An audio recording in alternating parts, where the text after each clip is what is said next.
मुनिवर प्रणाम। चिरंजीव रहो बेटा। मुद्दत से आपके दर्शन से आस लगी हुई थी। मुनिवर प्रणाम। चिरंजीव रहो। मुझे भी चित्काल से तुम्हारा इंतजार था। आपके दर्शन से चित्त अति प्रसन्न हुआ। पुत्री तू धन्य है, धन्य तेरी सहनशीलता है। संसार में उसी का यश होता है जो धर्म पर चलता हुआ सब प्रकार के कष्टों को झेलता है। मुनि जी 10 साल तो वनों में भ्रमण करते करते निकल गए। अब इरादा है कि एक जगह पर विश्राम किया जाए। हाँ हाँ, यही पास में ही एक पंचवटी नामक स्थान है। वह अति सुंदर स्थान है और वहाँ आराम का भी सब समान है। गोदावरी नदी का शुद्ध जल बहता है, मगर वहाँ पर एक मुश्किल है। पिछले कुछ समय से वहाँ राक्षस आने लगे हैं और तुम लोग उनकी तरफ से होशियार रहना। इस बात का हमें किंचित भी ध्यान नहीं। अच्छा मुनिवर, अब हमें आज्ञा दीजिए। प्रणाम गुरुदेव। चिरंजीव रहो बेटा। बेटी सीता, तुम्हारा जीवन धन्य है, तुम्हारा स्त्री धर्म धन्य है। लो, मेरी कुछ उपहार स्वीकार करना। बेटी, ये वस्त्र देवताओं के द्वारा दिए हुए वस्त्र हैं। इनकी चमक कभी भी नष्ट नहीं होती। प्रिय, इन्हें स्वीकार करो। ये तो तुम्हारा अहोभाग्य है। अच्छा मुनिवर, अब हमें आज्ञा दीजिए।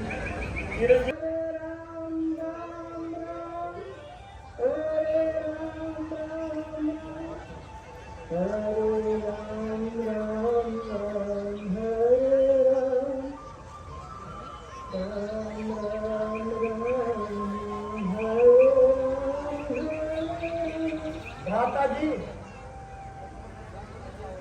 जरा संभल कर कदम उठाइए और मेरी मानो तो आप यहीं पर रुक जाइए। क्यों लक्ष्मण, कुछ कारण तो बताओ। यह देखो, किसी दुष्ट राक्षस की मौत आई है जो उसने हमारे ऊपर घात लगाई है। और भैया, उसने पक्षी का भेष बनाया है। भैया, उसकी चालाकी का मजा मैं भी क्षण भर में चुका देता हूँ। मुझे आज्ञा दीजिए। नहीं लक्ष्मण, जल्दी का काम हमेशा शैतान का काम होता है। क्या पता कोई थका हुआ मुसाफिर आराम कर रहा हो। मैं अभी जाता हूँ और पता लगाता हूँ।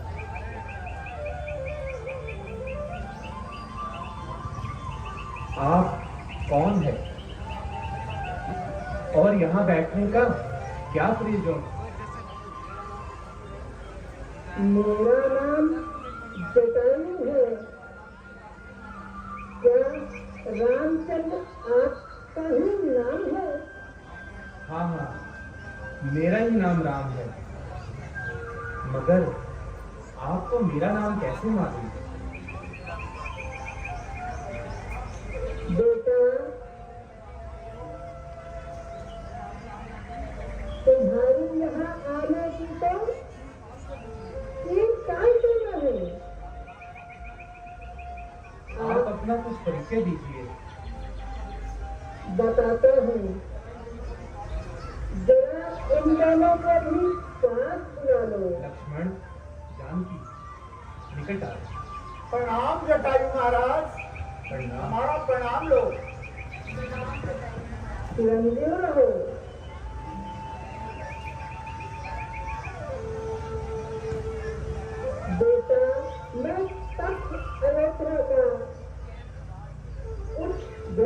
हाँ हूँ और तुम्हारे दर्शन का अभिलाषी हूँ। तुम्हारे दर्शन से मेरी सारी थकान दूर हो जाएगी, क्योंकि तुम मेरे परम मित्र के पुत्र हो। इसलिए मेरे प्राणों के प्राण हो। पिताजी से आपका कब से संबंध है? बेटा, एक बार जब राक्षसों की लड़ाई हो रही थी, वह जख्मी हो गए थे, तब से। तो आपने उन्हें कैसे बचाया था? मैं जब मूर्छित हो गए थे, तो मैं उन्हें उठाकर दूर ले गया था। भगवान का शुक्र है कि आपका साया तो हमारे सर पर सलामत है, क्योंकि पिताजी का तो स्वर्गवास हो चुका है। नहीं, अब तो केवल आप ही हमारे पिता के समान है।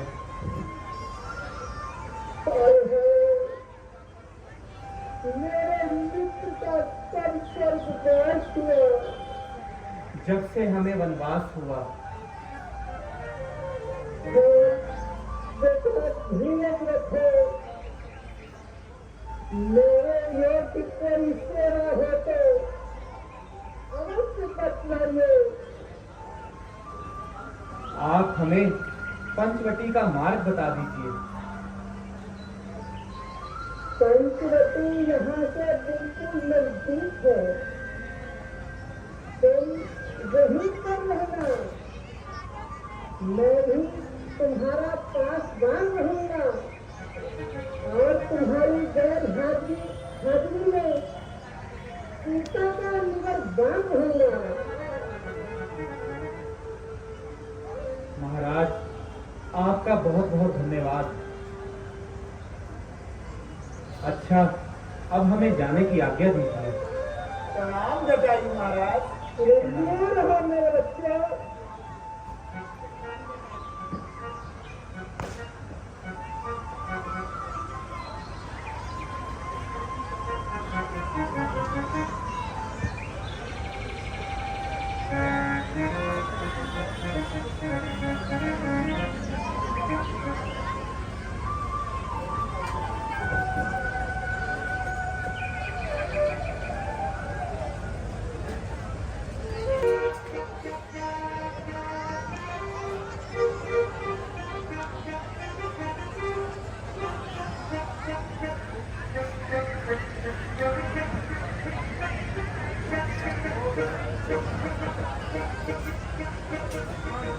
भैया, पंचवटी पर तो कुदरत ने अपनी खूबियों का कमाल ही कर दिया।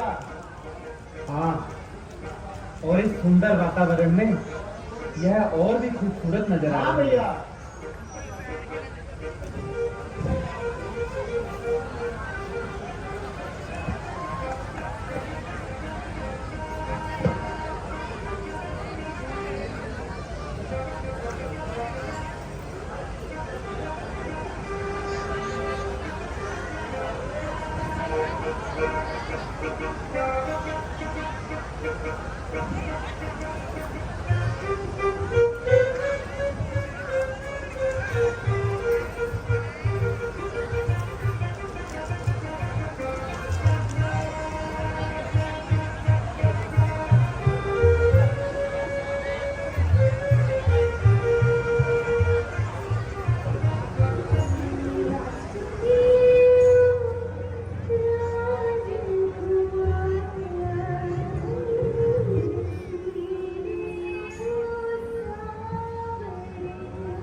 अगर कुछ अर्ज ना हो तो मुझे अपना परिचय दीजिए। हम अवधपुरी के राजा दशरथ के पुत्र हैं और पिताजी के हुक्म से 14 वर्षों की खातिर वनों में भ्रमण करने आए हैं। यह लक्ष्मण जी हमारे छोटे भाई भी हमारे साथ है और यह सीता जी हमारी धर्म पत्नी भी हमारे साथ आई है। मेरा नाम राम है। यदि अनुचित ना समझे तो आप अपना भी परिचय दीजिए। मेरा नाम स्वरूपनखा है। मैं लंकापति महाराजा रावण की बहन हूँ। मेरे भाई खरोट भूषण इन्हीं वनों में रहते हैं। मिट्टी बहुत से राजकुमारों की मुझ पर तबीयत आई, मगर ये बंदी किसी को खातिर में नहीं लाई। फिर यहाँ किस लिए तशरीफ लाई? जी, इसलिए क्योंकि आपने स्वरूपनखा के दिल में जगह है पाई। मुझ जैसी सुंदर कन्या इस जग के मध्य न और तुम सा भी सुंदर युवक नहीं किसी भी ठोर। हम दोनों का स्वरूप मानो विधि ने विचार कर रखा है। चंद्रमा बनाने वाले ने रवि भी सवार कर रखा है। अपनाओ मुझको वनवासी, सीता का कोट त्याग करो। मैं आज्ञा तुमको देती हूँ, उससे गंधर्व विवाह करो।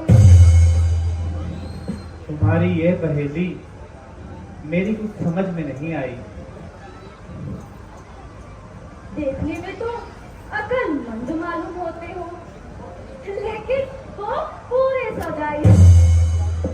अजी, आप मेरे खसम, मैं आपकी लुगाई। आप समझे मेरे बात के जमाई। जो भी हम तो लुट गए तेरे प्यार में, जाने तुझको गए, जाने तुझको खबर कब होगी। जो भी हम तो लुट गए तेरे प्यार में, जाने तुझको गए, जाने तुझको खबर कब होगी।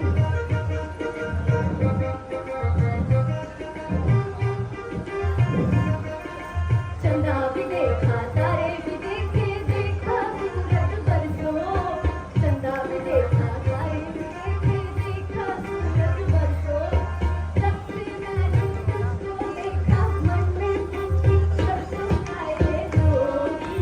हम तो लुट गए तेरे प्यार में, जाने तुझको गए, जाने तुझको खबर कब होगी। जब तुम अच्छे अच्छे राजकुमारों को खातिर में नहीं लाई तो फिर हम फकीरों से शादी करने की क्या समाई? तबीयत है, जहाँ आई सो आई। फिर कौन बादशाह और कैसी घड़ाई। तो ठीक है, परंतु हम तुम्हारी ये अभिलाषा पूर्ण नहीं कर सकते, क्योंकि हम कुंवारे नहीं, अविवाहित है। फिर एक नारी व्रत रखते हैं।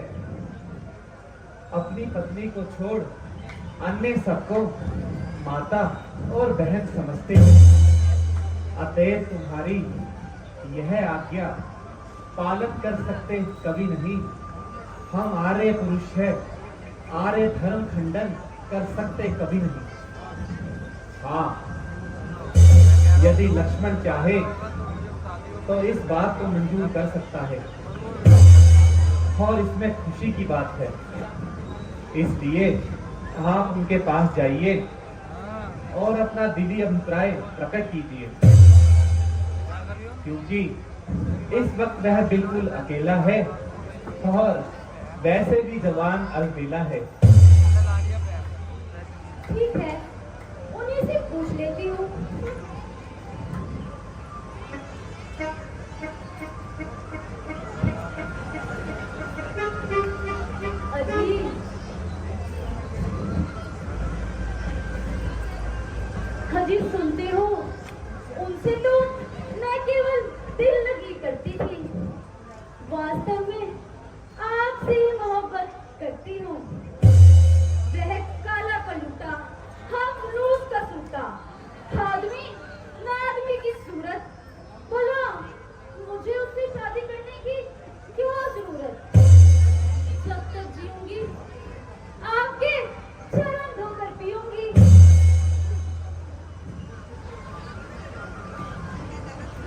वो मैं तो छोड़ आई लंका का राज करने लाला तेरे लिए। वो मैं तो छोड़ आई लंका का राज करने लाला तेरे लिए।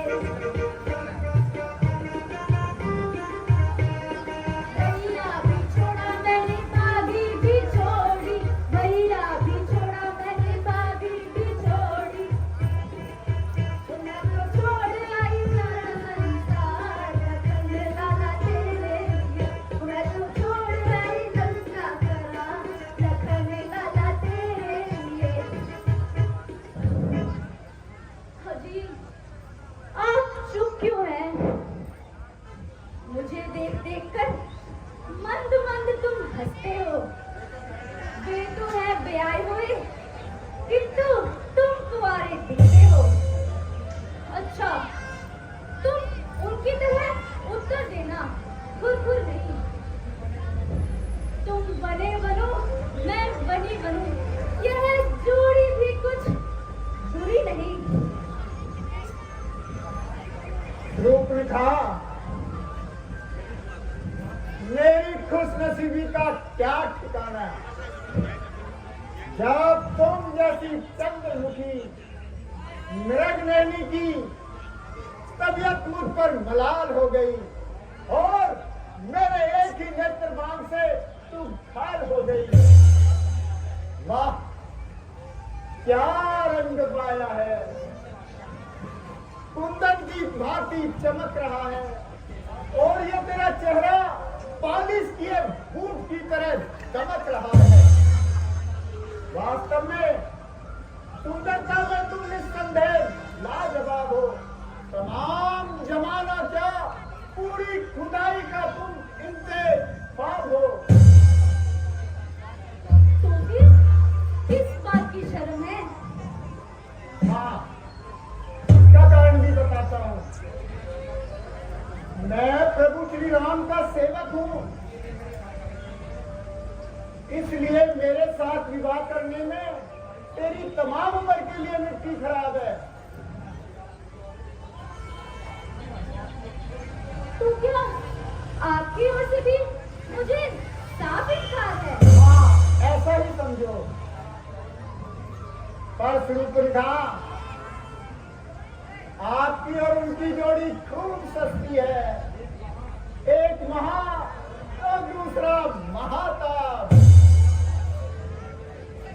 मगर वह तो कहते हैं वह दूसरी शादी नहीं कर सकते। अरे सुरूपरेखा, मजाक की तो उनकी आदत है, वरना दिल उनका भी करता है।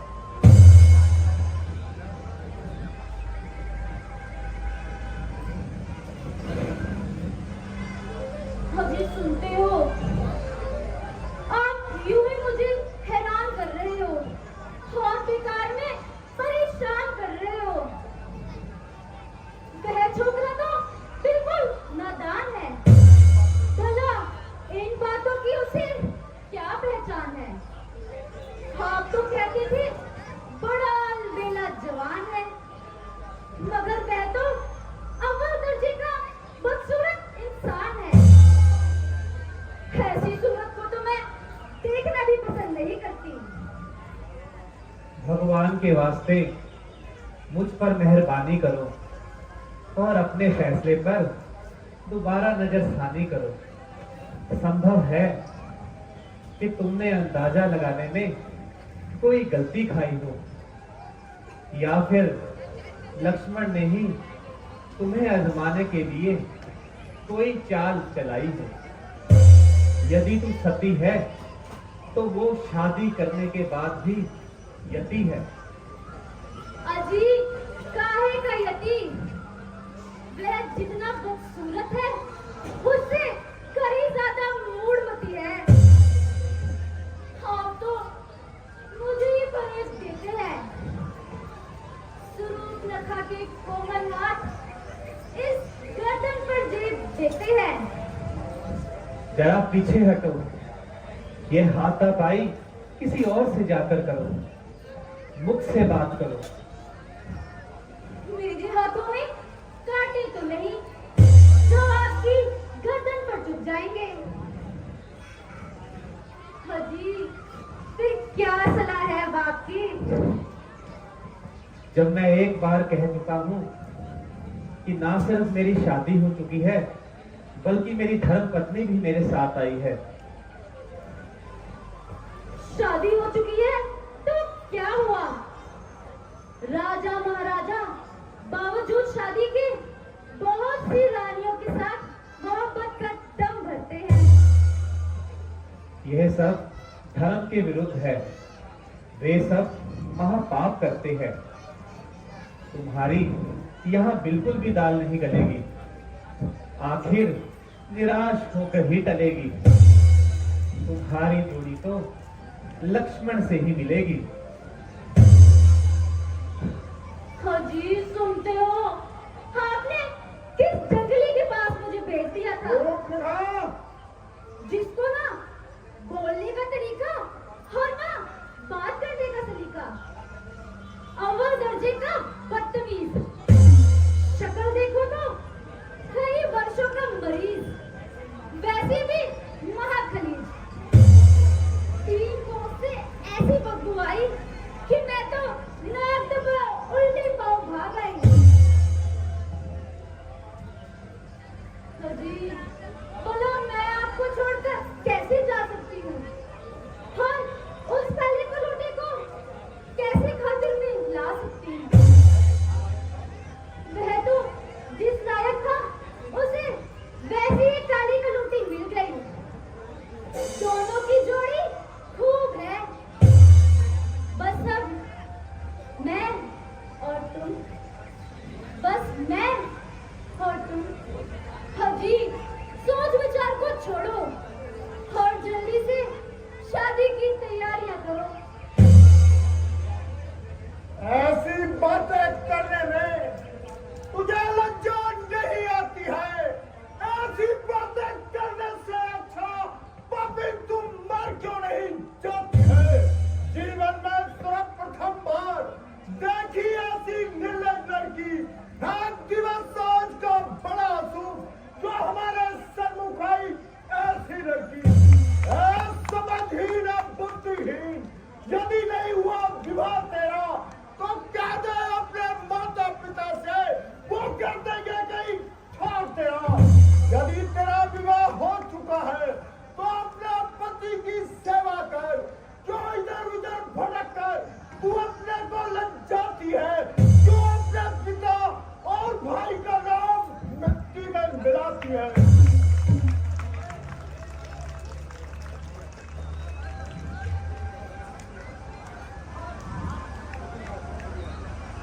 समझ लिया है अब मैंने। अब इससे घर सकती दाल नहीं। यह तो पूरा उपदेशक है, बदलेगा अपनी चाल नहीं। हाँ, वह राम श्याम सूरत वाला कुछ समझ में मेरी आता है, पर वह सीता के कारण मुझे नहीं अपनाता है। अब मैं क्या करूं?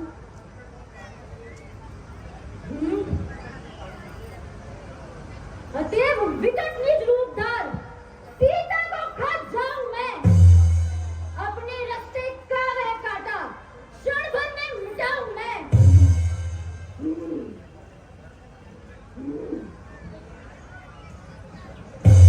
जब तक यह घोड़ी काली कलुटी तुम्हारे साथ है, तब तक मेरी यह इच्छा पूर्ण नहीं हो सकती। बनकर भयानक आंधी तूफान उल्लास भी लूंगी मैं।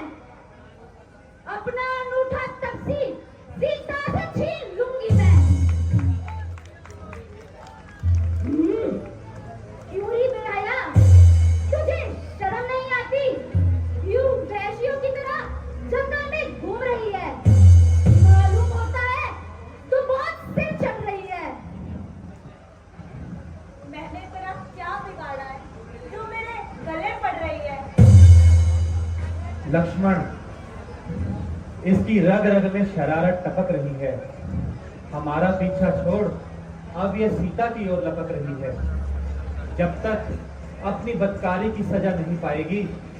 ये यहाँ से सीधी तरह ना जाएगी। उसके होते किसका सहार, माता को दुखी करे कोई, सेवक के होते कब संभव, स्वामी को ही करे कोई। आज्ञा हो तो गर्दन मरोड़, जड़ भर में चूर चूर कर दूं, लातों से और मुश्किलों से इस पृथ्वी का भार दूर कर दूं।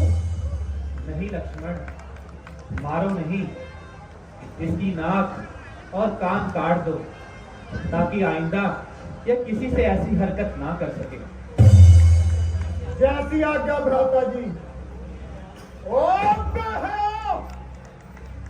बेशर्मी और बेगैरती की तस्वीर, वो भय दिखाकर हमें डराना चाहती है और बड़े गर्व से रावण की बहन होने का नाच करती है। मुझे आशा है कि तू अपनी बदकारी का जाल अपने भाई के पास फैलाएगी, मगर जब वो पूछेगा तो पंचवटी में क्या करने गई थी, तो क्या बतलाएगी।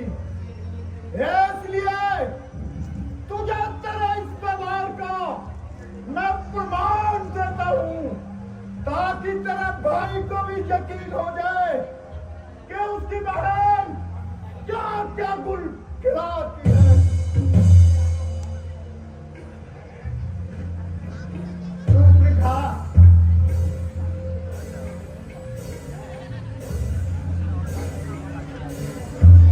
मुझसे विवाह करेगी। विवाह? हाँ हाँ, अवश्य करूंगी। मेरे 3 सवालों का जवाब दे। बिल्कुल, पूछो। कभी तूने ख्वाब देखे हैं? ख्वाब? हाँ, देखे हैं। कभी बड़े बड़े महल देखे हैं? हाँ, देखे हैं। अच्छा, इधर आओ। तूने कभी सोने की चिड़िया देखी है? सोने की चिड़िया? हाँ हाँ, सोने की चिड़िया। सोने की चिड़िया तो मैंने नहीं देखी। चलो नहीं देखी, फिर आज मैं दिखाता हूँ। आओ मेरे साथ।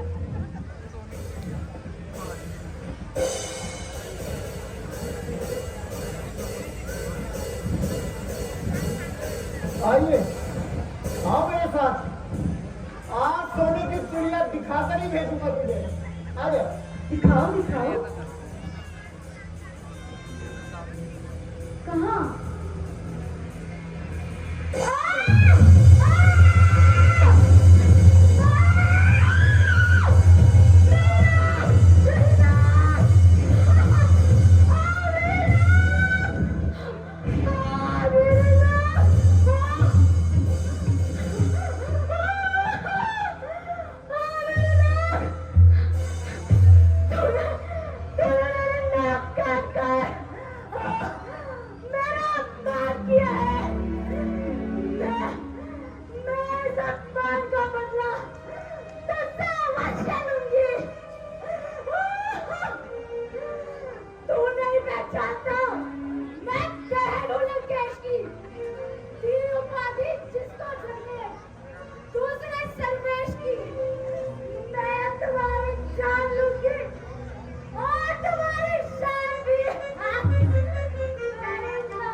लक्ष्मण, तुम तो उसे मारने ही लगे थे, परंतु ऐसे अवसर पर मैंने उसे मारना उचित नहीं समझा, क्योंकि ऐसी बात पर नारी का संहार करना ठीक नहीं था। भैया, हम उस गुरु के चेले हैं जिन्होंने हमारा उत्सव बनाया था। बचपन में हमारे हाथों से तारका का संहार करवाया था। वो कहते थे जो पतिता है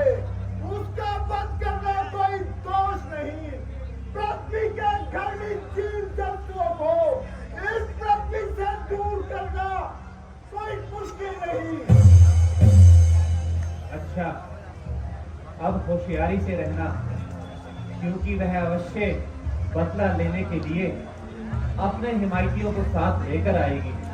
आप निश्चित रहे भ्राता जी, जो भी आपकी ओर आएगा सूखा पत्तों की भांति हवा में उड़ा दिया जाएगा।